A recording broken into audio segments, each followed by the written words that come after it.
Hi, this is Phyllis of Second Wind. I want to share with you the latest creative writing exercise we had last Saturday. I discovered that the leaders of the group, some work for Nickelodeon, so that's why I feel confident and thankful to be part of the group. But this is also a wrap up for my research on the second of my trilogy, Sheba Ghost Ship. So let me share my screen and we'll go from the top of where we started with this whole exercise. I want to remind my listeners that this is a group participation exercise. So we'll start from the top. We always have a good cup of coffee to get us, help me focus at least. And it helps to get the brain going. It's a mental workout.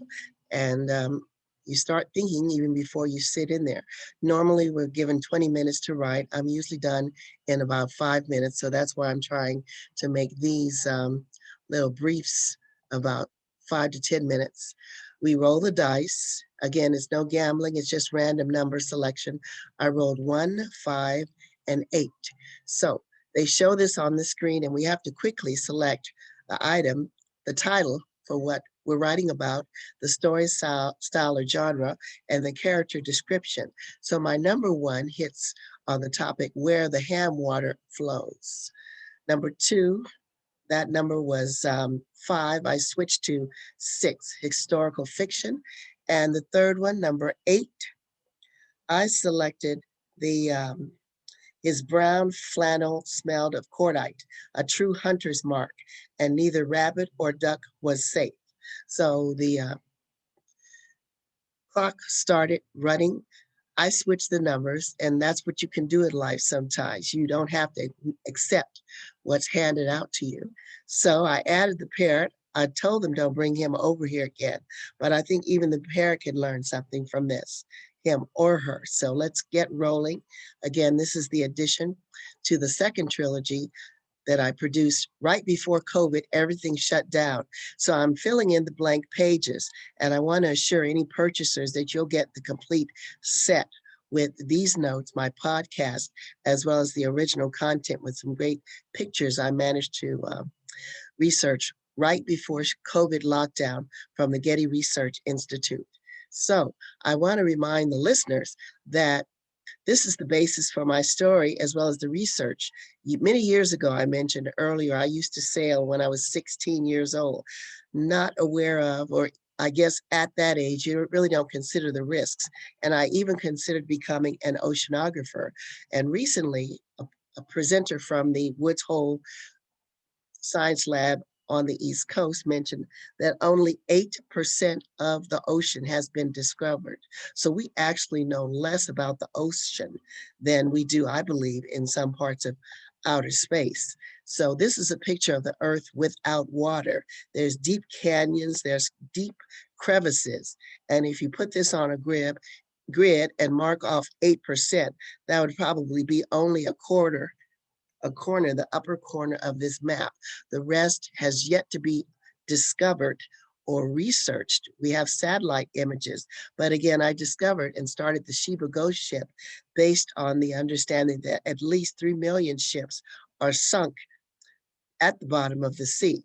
And this explains why it's so difficult to even locate or reach some of these, depending on where they sank. I believe some of the depths are deeper than the Grand Canyon or several mountain ranges. So that's the basis for my consideration on the Sheba Ghost Ship. Also, I started out with the idea of the Flying Dutchman. Some of you might remember that myth, but it was about souls that are cursed to roam the seas forever.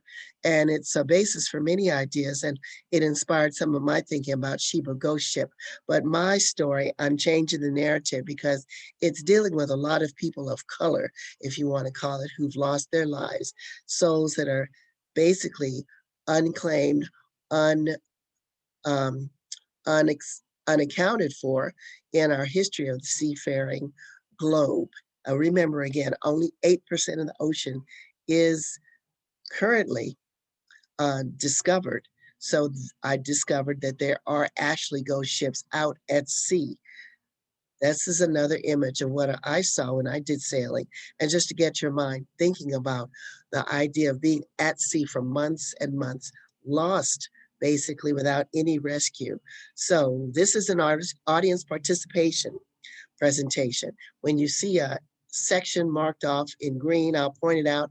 You can add your own comments. So I selected the topic, the whale and the accountant. There's no ham water. None of that's in this story. This is a short bite, adding to the life story of Captain Lowe, who is a real captain who sailed the seas from 1840s to 1870s, mostly from the United States to China, commanded clipper ships. He started out as a roughneck or ramrod, whatever they call it, from the bottom, worked his way up to the top to commander. And in this story, he forgot one very important element of his life story. He wrote it, he said, for his family. He had 7 children. He had a wife, so he was very busy throughout his life. His travels range from New York, Hong Kong, Macau, Shanghai. Also, he mentions trips to Rio, Brazil, even Mobile and New Orleans, and he refers to those dock workers as Hoosiers. So I'm learning quite a few new terms, and it's quite an interesting story. He kept an accurate log. He was able to recount most of his travels, and he wrote this when he was in his 70s. But he had one major element that was missing. That happened while in international waters. So again, just imagine spending 30, 40 years of your life at sea, the captain in charge. This is a picture that I found that I think is a good image to show the hard fought wrinkles and gray beard that he earned after being at sea running those clipper ships. But the captain remembered the rats, the cockroaches, the poisonous scorpions, all were there, even the flying poisonous snakes. Who's asking the captain all this? Well, he's finally at dock. It's one of those bean counters, you know, those accountants. Now, audience participation, you see these askers, you can add the word that you like, so I can keep this PG, but you know, you can add some word. Just imagine Danny DeVito as a bean counter. So this bean counter accountant took off his smelly jacket that smelled like gunpowder. This was his last, to say the least. So I found this image just to give you an idea. This is what was facing the captain who even bothered to go into the office because they refused to pay him unless he met with this guy. He mentioned the rats running throughout this every so often. They had to get rid of the rats running throughout the ship. He said they had to smoke out the ship. The workers removed 30 bushels of cockroaches as well as after burning and smoking out the rats. I figured that a bushel weighs about 50 pounds, so about 1,500 pounds of cockroaches just in one session to get them off the ship. Each time they routinely had to smoke out the ships. He mentioned that bugs were crawling out of the wood, in the wood planking on the lower deck, the hold, and they had special wood, I guess, special bugs that crawled out. The captain remembered everything. He mentioned a mutiny on board, how he had to flog some of the mates, threw them off the ship because that turned him into an enemy. They were attacked by marauders, local and on the high seas, including New Guinea. Again, this guy's sitting with his eye shades in the Brooklyn offices. So this Captain Lowe is from the New York area. And it's a little bit eerie to hear some of these names because he mentioned Sandy Hook several times. I just put that aside for now, but I'm doing more research and it shows how these stories are connected. He sailed out of the Brooklyn, New York area. This accountant with green eye shades figured that all the captain ships were returned except for one. The captain is dealing with this little squirrely guy who said the books don't balance. His suit smelled. It was a mixture of crocodile breath and mongoose, a long way to go. And too long, the captain even remembered how they were drinking the water on the ship. It was brown. They got down to the hairs and they discovered it was one of the mates' pet mongooses who had lost and crawled up into the water. These are the cockroaches, the bushels, barrels of cockroaches that they smoked out. He remembered the scorpions, poisonous scorpions, even the flying poisonous snakes. that he encountered. These are pictures of the mongoose. Anyway, this is Captain's last run. He's grounded. He's crushed. He's about to retire. He remembered the crushed skull, the broken bones, being trampled by horses even before he got on the ship and went to sea at around age 20. He had all these badges of honor, broken bones. They were all aching, swelling, and bristling. But the accountant said things did not add up. When he looks at this guy now, add in participation, what you think. He said, this blankety blank has never even left this office. He's never gone outside his entire career. The captain tried to focus. He almost tried not to rant. He told them how two sailors shot each other on the high sea. Another one tore off his thumb, and the captain had to find the thumb and sew it back on the guy's hand while he was screaming and yelling on the boat. The captain had to live through all this. He talked about the pineapples, the coconuts, the pork chops, his trips to Shanghai and Rio before he was married again. He was married with 7 children. His wife, he mentioned, went on the ship occasionally, but mostly he was at sea. He mentioned how he dressed up. He went to port in Boston, then quickly left out for sea. That was one of his easy escape routes. So this accountant, this squirrely guy, asked the question, you told us about this, you told us about that. You told us about the wild monkey attack, how you survived. You lost one ship. It's called the Huaha. It was lost in a cyclone, but something's not adding up. Captain, Captain starts mumbling. His face is turning purple. His eyebrows are twitching. His eyes are twitching. The accountant will not get off his back. That's when the captain's eyes were bulging. He remembered one time when he wasn't paid after a trip, but he could quickly go take another ship out to port and make up the money. The accountant said, tell us about the whale attack. Captain said, I don't remember. The accountant looked at him, and the captain gave him that look right back, and you can see those steely eyes.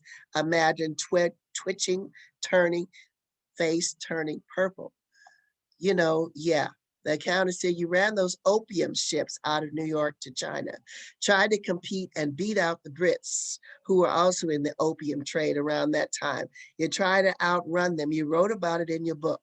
You mentioned the wild monkey attack. You mentioned the mutinies. You mentioned that you were crushed and stomped by horses. And even how you had to throw some sailors off the ship. Now, you don't remember what happened with the whale attack. The captain's face was purple. His eyebrows were spiked. His cheeks were swollen. He couldn't sit there anymore. He had to get up. That bean counter kept looking at him with a dead stare. Captain had a flashback. He remembered all those 40 years of sailing, even through the Civil War. He wasn't in the Civil War. He was on those ships, another area to discuss. Then a flow of blankety, blankety, blank audience participation now. You add whatever you think the captain told that accountant. He came out of that office just like all those other sailors. They'd had enough of it. Just imagine the captain told him, that's my story. I don't remember, and I'm sticking to it. He stormed out with another slew of blankety, blankety, blank, and he didn't even look back. Now, all of a sudden, there was a and a flash. The captain didn't look back, but behind them, all that there was smoke and fire and the cordite. Now you see why that accountant smelled like cordite. So again, that's the end of that story. I did that in about 5 minutes. Captain did remember. That's his story. He's sticking to it. He doesn't know what happened to that ship, and he doesn't remember the whale attack running those opium ships. And that's my story, and I'm sticking to it for now. So again, thank you for listening. Thank you for participating. And again, I hope that you have a good evening and enjoyed this episode that's part of the Sheba Ghost Ship trilogy of short stories. So again, come back for more later when you're ready for more of Phyllis's Second Wind.